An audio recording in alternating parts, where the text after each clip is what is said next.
Hoy tenemos entre manos un material fascinante. Es solo un capítulo, pero tiene una fuerza tremenda. Sí, la verdad es que es muy potente. Nos cuenta la historia de una joven, Samantha Carrasco Toros. Y la idea de este deep dive es entender algo muy complejo. ¿Qué es? ¿Cómo se forja una identidad cuando el material principal que tienes es la indiferencia?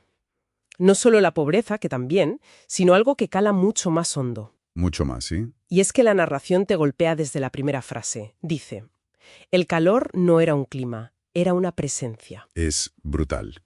Te mete de lleno, ¿no? En esa choza con paredes húmedas, el lodo por suelo y, bueno, cartones para dormir. La precariedad es asfixiante desde el minuto 1. Y fíjate, lo fascinante es cómo ese entorno físico es un reflejo perfecto. Un espejo casi del paisaje emocional de la familia. Totalmente. No hay alivio, no hay un respiro.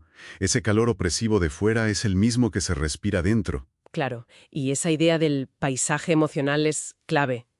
Porque incluso cuando se mudan a una casa mejor en la calle Artículo 123... Que ya es un avance material. Sí, pero el texto lo deja clarísimo. Un techo no construye un hogar. El clima interior sigue igual. Un padre que se diluyó, una madre, Carmen, consumida por la maquiladora. Y llega el padrastro, Ernesto. Un hombre descrito como seco, una palabra que lo dice todo. Exacto. Y entre toda esta precariedad hay un momento, una simple frase que para mí es el verdadero punto de quiebre. La del padrastro. La del padrastro. Ernesto, que dice casi de pasada, como si fuera un apunte administrativo. Esa muchacha no es mía. El impacto de esa frase es tremendo. A ver, un grito al menos confirma que existe, ¿sabes? Claro, te ven. Te ven, aunque sea con rabia. Pero esta frase la convierte en un error, en un objeto fuera de lugar. Psicológicamente es devastador porque no le da nada contra lo que rebelarse. La anula. La anula. La indiferencia te quita el tablero de juego.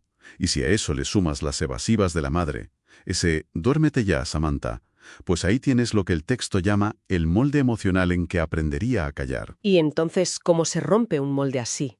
O quizá no se rompe. O quizá buscas un espacio donde las reglas sean completamente distintas. Exacto.